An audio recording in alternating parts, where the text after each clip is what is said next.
Hello students, good morning. कैसे हैं आप सब? उम्मीद करते हैं आप सब बहुत ही अच्छे होंगे। इस वीडियो में हम सब सेकंड हिंदी का लास्ट पार्ट जो है धरती कब तक घूमेगी, उन चैप्टर से जितने भी इम्पोर्टेंट ऑब्जेक्टिव बनते हैं उन सभी ऑब्जेक्टिव को बारीकी से पढ़ेंगे और एक्सप्लेन भी करेंगे। देखते हैं, स्टार्ट करते हैं। कहानी का नाम देखिए क्या दिया हुआ है, धरती कब तक घूमेगी। तो याद रखिएगा, धरती कब तक घूमेगी। यदि ये पूछेंगे कि धरती कब तक घूमेगी किस भाषा की कहानी है, तो आप बताएंगे राजस्थानी। किस भाषा की कहानी है? राजस्थानी। और धरती कब तक घूमेगी, इस कहानी के लेखक कौन है? सांवर दया। याद रखिएगा, कहानी का नाम है धरती कब तक घूमेगी। तो ये क्वेश्चन पूछते हैं धरती कब तक घूमेगी, इस कहानी के लेखक कौन है? तो क्या बताएंगे आप? सांवर दया। और धरती कब तक घूमेगी किस भाषा की कहानी है? राजस्थानी। और ये भी क्वेश्चन पूछते हैं धरती कब तक घूमेगी किस राज्य की कहानी को बताते हैं? तो राजस्थान राज्य की, राजस्थान के कहानी को ये बताते हैं। तो हम एक नंबर ऑब्जेक्टिव देखते हैं, क्या कहते हैं।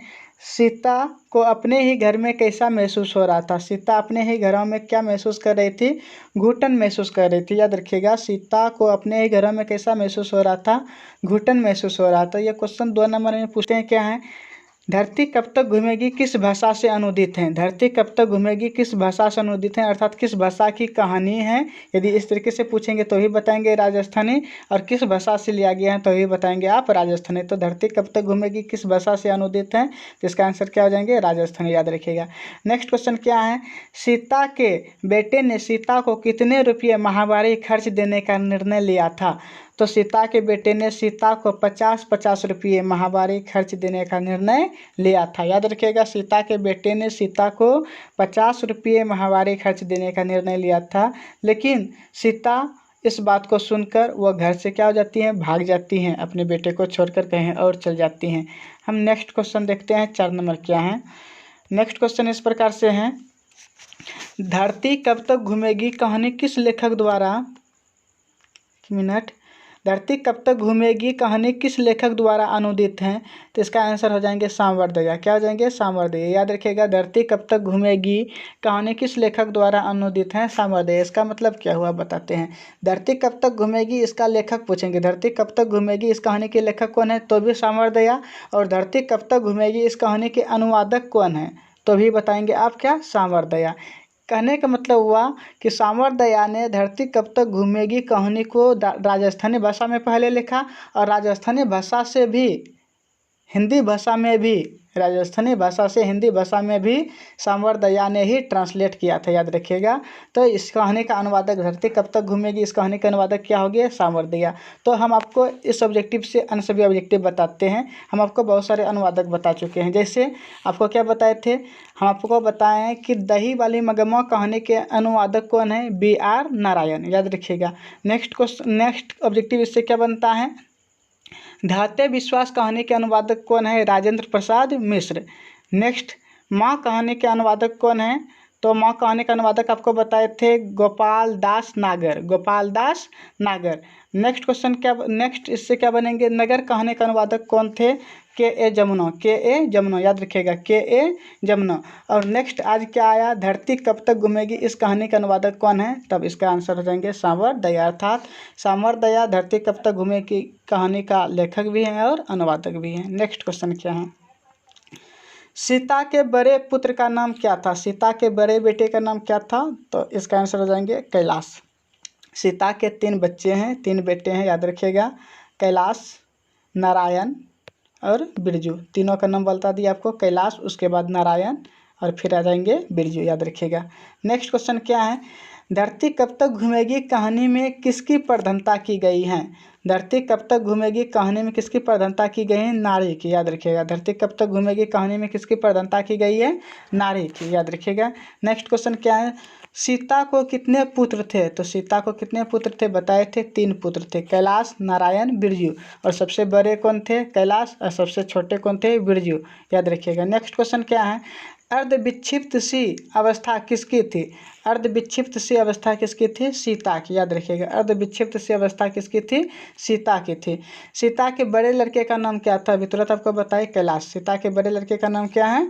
कैलाश। नेक्स्ट क्वेश्चन क्या है, धरती कब तक घूमेगी कहानी का प्रमुख पात्र कौन है? धरती कब तक घूमेगी कहानी का प्रमुख पात्र कौन है? सीता। अब प्रमुख पात्र के बारे में बताते हैं।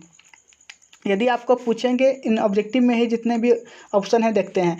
पापत्ती के बारे में यदि पूछेंगे पापत्ती किस कहानी का प्रमुख पात्र हैं, तो आप बताएंगे किस कहानी का प्रमुख पात्र हैं, नगर कहानी का प्रमुख पात्र हैं।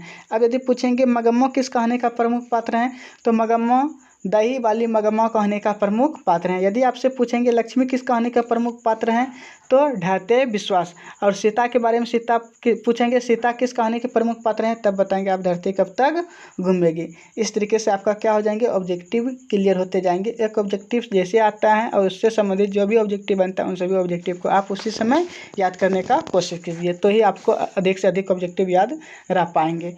नेक्स्ट क्वेश्चन क्या है, धरती कब तक घूमेगी शीर्षक कहानी का कहानीकार कौन है, अर्थात लेखक कौन है। धरती कब तक घूमेगी इस कहानी के लेखक कौन है, इसका आंसर हो जाएंगे सांवर दया। याद रखिएगा सांवर दया।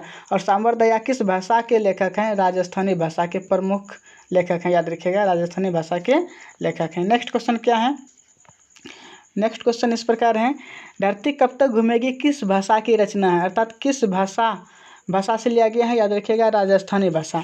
धरती कब तक घूमेगी किस भाषा की रचना है, राजस्थानी भाषा की रचना है। और दही वाली मगम्मो किस भाषा की रचना है, कन्नड़। ढाते विश्वास कहानी किस भाषा की रचना है, उड़िया।